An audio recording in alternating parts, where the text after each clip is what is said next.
So the modern corporation as we know it was first formed in 1602 with the government-chartered Dutch East India Company. This was kind of the first modern corporation with shareholders and organizations that kind of, if you squinted, looked like something close to modern companies today.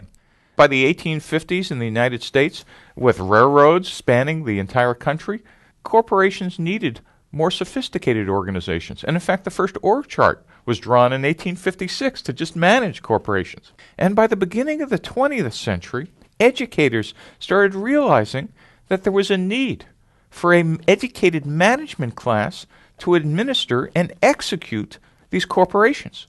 Because at least in the United States, we were going from local economies to regional economies to a national economy, yet we did not have a trained management class. And so in a brilliant insight, Harvard set up the first Masters of Business Administration course called the MBA.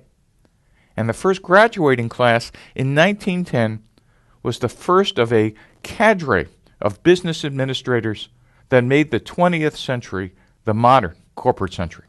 The MBA curriculum was designed to provide managers and administrators with the tools they needed to run existing and growing companies: accounting, strategy, operations, leadership, organizational behavior, human resources, management.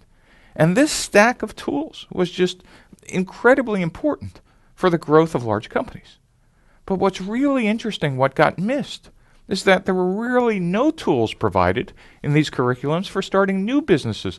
One of the things we did not understand for 100 years is that startups are not smaller versions of large companies.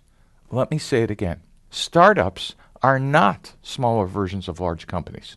And what falls out of that is all the traditional tools taught and learned in an MBA curriculum are irrelevant in the first chaotic year or two of an early stage venture. Eventually, you need that tool set, but at first, it really gets in the way.